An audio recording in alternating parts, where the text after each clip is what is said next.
Entre as inúmeras lendas urbanas que circulam pelo Brasil, poucas despertaram tanto medo nas crianças e preocupação nos pais, quanto a Gangue dos Palhaços. Essa narrativa, que mistura elementos de boato, histeria coletiva e o medo atávico que muitos têm de palhaços, atravessou décadas e ainda hoje é lembrada como uma das histórias mais aterrorizantes do imaginário popular brasileiro. A história da Gangue dos Palhaços começou a se espalhar principalmente entre os anos 1980 e 1990, período em que o Brasil já havia abraçado diversas lendas urbanas que se espalhavam rapidamente de boca em boca, nas escolas, nos bairros e até em programas de TV sensacionalistas. O boato dizia que havia homens vestidos de palhaços circulando em vans, geralmente brancas, que rondavam escolas e praças. O objetivo, segundo as histórias, era atrair crianças para dentro dos veículos com promessas de balas, brinquedos ou até mesmo convites para festas, e depois sequestrá-las. A lenda ganhava força porque unia dois elementos muito presentes no imaginário infantil: o medo de estranhos e o desconforto com a figura do palhaço. Para muitas crianças, o palhaço nunca foi apenas diversão. O rosto pintado, o sorriso exagerado e o olhar fixo carregavam uma estranheza que podia facilmente se transformar em terror. As versões da lenda variavam conforme a região, mas a essência era sempre a mesma.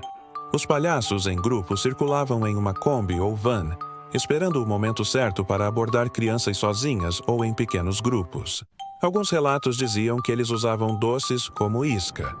Outros afirmavam que os palhaços não falavam nada, apenas abriam a porta do veículo e tentavam puxar as crianças à força.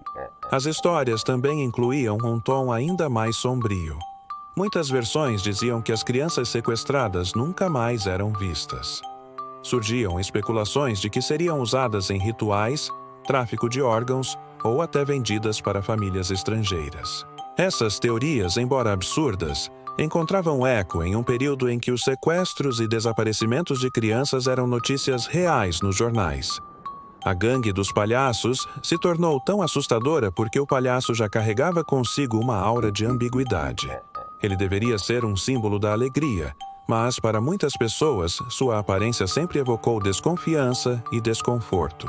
O rosto pintado que oculta na identidade, o sorriso congelado, as roupas coloridas que contrastam com um olhar enigmático, todos esses elementos já criavam terreno fértil para o medo. Além disso, nos anos 90, o cinema e a TV começaram a retratar palhaços de maneira ainda mais assustadora, como no caso do famoso Pennywise, da obra It, de Stephen King. Esses produtos da cultura pop reforçavam a ideia de que o palhaço podia, sim, ser uma figura do mal. No imaginário popular, então, o palhaço deixou de ser apenas o bobo da corte do circo e se tornou uma criatura potencialmente ameaçadora. A lenda da Gangue dos Palhaços se espalhou com tanta força que gerou verdadeiro pânico entre pais e professores. Em algumas cidades brasileiras, circulavam bilhetes apócrifos alertando sobre vans brancas que rondavam escolas. Pais passaram a buscar seus filhos pessoalmente, e professores reforçavam nas crianças o aviso de nunca aceitar balas de estranhos. A histeria coletiva foi tamanha que, em alguns lugares, qualquer veículo estacionado próximo a uma escola levantava suspeitas. Pessoas disfarçadas ou até mesmo trabalhadores fantasiados de palhaço para festas infantis chegaram a ser hostilizados ou perseguidos. Tamanha era a desconfiança.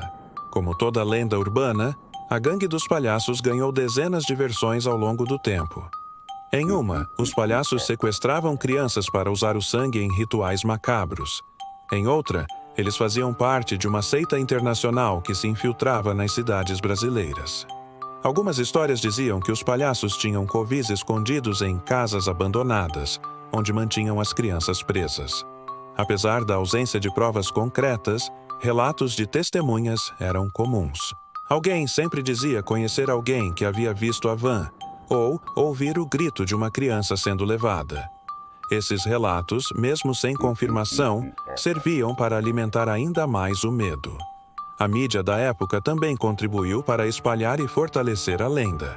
Programas policiais e sensacionalistas adoravam noticiar boatos de sequestros, mesmo sem provas concretas. Manchetes como "Gangue dos Palhaços assusta bairro" ou "Cuidado com estranhos nas escolas" reforçavam o clima de pavor. Em alguns casos, a cobertura midiática dava tanta ênfase ao boato que acabava tornando a lenda ainda mais real na mente da população. Pais ficavam em alerta, e as crianças aterrorizadas acreditavam firmemente que os palhaços poderiam aparecer a qualquer momento. Embora muito forte no Brasil, a lenda da Gangue dos Palhaços não é exclusiva do nosso país. Nos Estados Unidos, na década de 1980, circularam histórias semelhantes sobre clowns que sequestravam crianças em vans. Nos anos 2010, um fenômeno ainda mais estranho ocorreu. Pessoas começaram a se fantasiar de palhaço para assustar pedestres nas ruas, gravando vídeos que viralizaram na internet. Esse fenômeno mostrou que o medo do palhaço não é apenas brasileiro, mas algo universal. A figura do palhaço parece despertar um desconforto que ultrapassa culturas e gerações. Atualmente, a lenda não tem mais a mesma força de antes, mas continua viva na memória de quem cresceu nos anos 80 e 90. Nas redes sociais, muitas pessoas compartilham lembranças de como tinham medo da van dos palhaços, ou como seus pais os alertavam para ficar longe de estranhos.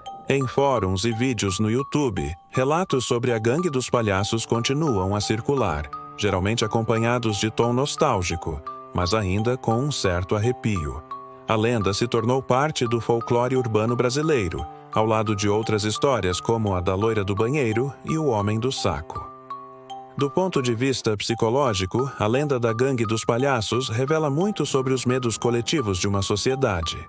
O sequestro de crianças sempre foi uma preocupação real, e quando esse medo é associado a uma figura aparentemente inofensiva, como o palhaço, o terror se intensifica.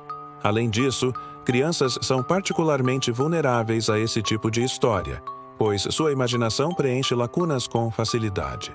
O simples ato de ver um palhaço na rua já era suficiente para disparar a lembrança da lenda, criando um ciclo de medo que se reforçava sozinho.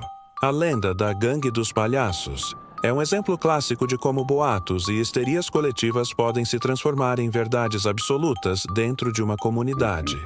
Embora nunca tenha havido provas concretas da existência de uma gangue organizada de palhaços sequestradores, a história deixou marcas profundas no imaginário brasileiro. Até hoje, para muitos adultos que viveram a infância nos anos 80 e 90, a simples menção a palhaços em vans é suficiente para trazer de volta memórias de medo. A Gangue dos Palhaços se consolidou como uma das mais assustadoras lendas urbanas do Brasil, mostrando como a linha entre o riso e o terror pode ser muito mais tênue do que parece.